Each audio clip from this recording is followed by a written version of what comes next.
2025 జనవరి నెల 1వ తారీఖు దగ్గర నుంచి 30వ తారీఖు వరకు 7వ రాశి తులారాశి.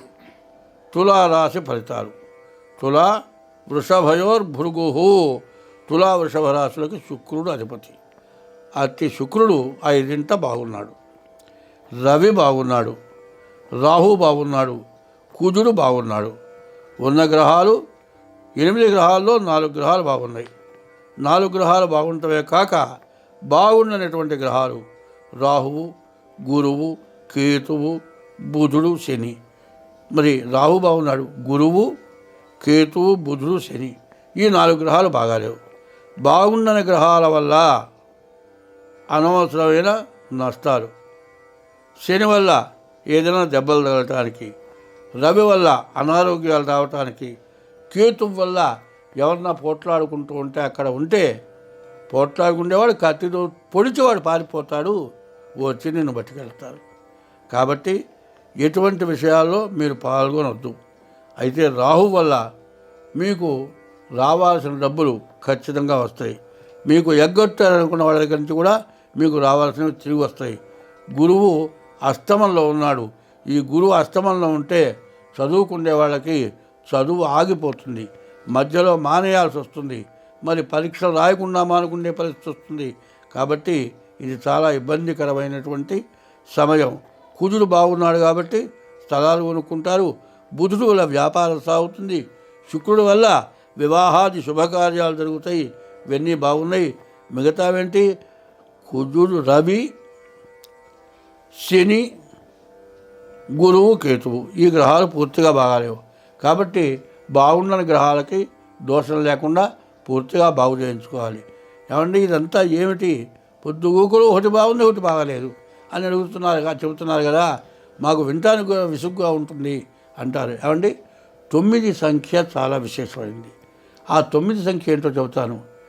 మొత్తం 9 రంధ్రాల మానవుడికి. చెవులు 2, ముక్కులు 2, 4, మరి నోరు 1, 5, చెవులు, ముక్కులు, కళ్ళు మొత్తం 6 ఉంటే 7, ఒంటేలు 2, 9 రంధ్రాలతో పుట్టాము. 9 నెలలకు పుట్టాము. ఈ 9 రంధ్రాలు చెవులు పనిచేయకపోయినా, చెవుల్లో ఒక చెవు పనికపోయినా, ముక్కుల్లో ఒక ముక్కు పని చేయకపోయినా, కళ్ళల్లో ఒక కన్ను పని చేయకపోయినా నువ్వేమన్నా పనికొస్తావా?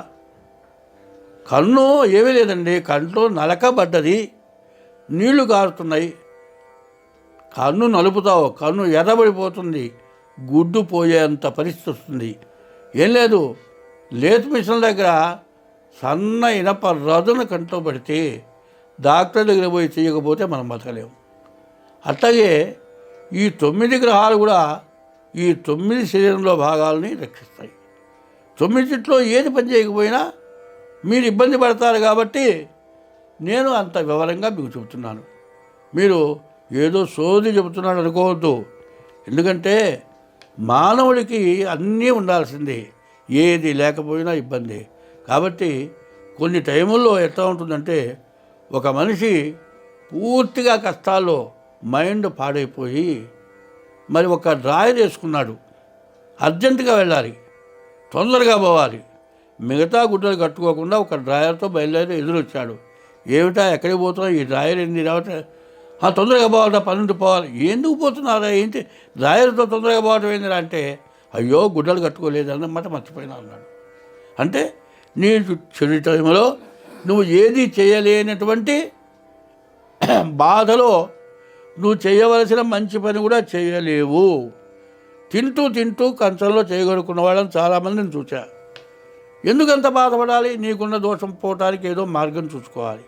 అంతేగాని ఆ మార్గం చూడకుండా అన్నం తినలేక, కట్టుకున్న గుడ్డ సరిగ్గా కట్టుకోలేక, బయటికి పోయి ఏ పని చేయలేక, అందరి చేత చివాట్లు తిని చివరికి విపరీతమైన బాధ కలిగి మరి ఆత్మహత్య చేసుకున్న వాళ్ళు కూడా ఉన్నారు. ఆత్మహత్య మహాపాపం. కష్ట సుఖాలు కాబడి కుండలన్నారు, కష్టే ఫలి అన్నారు. కష్టం వచ్చినప్పుడు మళ్ళీ ఫలితం వస్తుంది, సుఖం వచ్చినప్పుడు మళ్ళీ కష్టం వస్తుంది, రాత్రి వచ్చిన తర్వాత మళ్ళీ పగలు వస్తుంది. అట్లాగే కష్ట సుఖాలన్నింటినీ కూడా జాగ్రత్తగా తెలుసుకొని భరాయించుకొని చెడును పోగొట్టుకొని మంచిగా బతకటం నేర్చుకోవాలి. ప్రత్యేకించి చెప్పేది ఏమిటంటే, ఈ రాశికి శుక్రుడు కుజుడు బాగున్నారు. ఈ శుక్రుడు కుజుడు వల్ల వివాహం జీవితంలో అవసరమైంది, ఇల్లు కొనుక్కోవడం జీవితంలో అవసరమైంది. వాడు కోట్లు సంపాదిస్తాడు, పెళ్లి కాని వాళ్ళు కనీసం 50 ఏళ్ళు వచ్చినా పిల్ల దొరక్క పెళ్లి కాని వాళ్ళు ఉన్నారు. 100 సంవత్సరాలు బతికినా ఉండటానికి ఇల్లు లేక, ఆరోగ్యం బాగుండక, ఆ ముసలాళ్ళు ఇంట్లో ఉంటే ఇల్లంతా పాడు చేస్తారని ఇల్లు దిగగా చేసే దిక్కు లేక ఇబ్బంది పడ్డవాళ్ళు చాలా ఉన్నారు. జీవితంలో ప్రధానమైనవి ఏంటి? ఇల్లు ప్రధానమైందే, పెళ్ళి ప్రధానమైంది. భార్య కావాలి, ఇల్లు కావాలి. ఈ 2 ప్రధానమైనవి నీకు బాగున్నాయి. మిగతా గ్రహాలు బాగాలేనప్పుడు నువ్వేం చేయాలి? మిగతా వాటి విషయంలో ఎంత నువ్వు జాగ్రత్త పడితే అంత మేలు జరుగుతుంది. కాబట్టి మీరు ఈ చెప్పింది వినండి. ఈ తులారాశికి రాహువు, శుక్రుడు, రవి, కుజుడు 4 గ్రహాలు బాగున్నాయి. బాగున్న గ్రహాలు ఏంటి? శుక్రుడు, బుధుడు, కేతువు, గురువు. ఈ గురువు అస్తమంలో ఉన్నాడు. ఈ అస్తమంలో ఉంటే అష్ట కష్టాలు అంటారు. ప్రతివాడు వీడినే ఇబ్బంది పెడతారు. కాబట్టి ఇట్లాంటి ఇబ్బందుల నుంచి మీరు బయటపడాలి అంటే ముందు మీ జాతకం చూసుకోవడం చాలా అవసరం. ఎప్పుడైనా సరే ఎట్లాగో జ్యోతిష్యం అంటే కొంతమందిని విమర్శించకూడదని చెబుతున్నాను. విమర్శ కాదు కావాల్సింది, వివరంగా చెప్పాలి. నీ బాధను పోగొట్టే శక్తి కావాలి, దైవ బలం కావాలి. జ్యోతిష్యం చెప్పేవాడు దైవే బలే దుర్బలే అన్నారు. ప్రతి దాంట్లో కూడా ఉపోద్ఘాతం అని ఇస్తారు. జ్యోతిష్యంలో ఏం చెప్పాడు? ప్రతి పుస్తకంలో ఉపోద్ఘాతం. నువ్వు డబ్బులకి దురాశకి పోబాకు, అబద్ధం ఆడబాకు, ఒకరి సొమ్ము దోచబాకు, పరస్త్రీ వ్యామోహానికి పోబాకు. ఈ 4 లక్షణాలు ఎవరైతే కలిగి ఉంటారో 5వ లక్షణం దైవభక్తి కావాలి. ఈ 5 రకాలు ఎవరికైతే ఉంటాయో వాళ్ళు చెప్పే జ్యోతిష్యం సఫలీకృతం అవుతుంది, అవతలవాడు బాగుపడతాడు. కాబట్టి మీరు జ్యోతిష్యం చెప్పించుకోవాలి అంటే సరైన చోట చెప్పించుకోవడం మంచిది. నేనే గొప్పవాడిని, నేనే ఘనుణ్ణి, నా దగ్గరే చూపించుకోమని చెప్పట్లే. ఒకవేళ నా దగ్గర జాతకం చూపించుకున్నా ఇంకో చోట చూపించండి, నేను చెప్పింది అవునో కాదో చూసుకోండి. అట్లాగే మీ కష్ట సుఖాలని బాగుపడేట్లుగా ఉండాలి అంటే మీ డేట్ ఆఫ్ బర్త్ ద్వారా లేకపోతే మీ హస్త సాముద్రిక ద్వారా కింద మా ఫోన్ చేసి దానికి తగినటువంటి పరిహారం చేయాలి అంటే, ఆ జాతకం చెప్పాలి అంటే ఫీజు ఉంటుంది. ఆ ఫీజు కట్టి మీరు చేయించుకుంటే మీకు అన్ని విధాలా సుఖంగా సంతోషంగా ఉంటారు.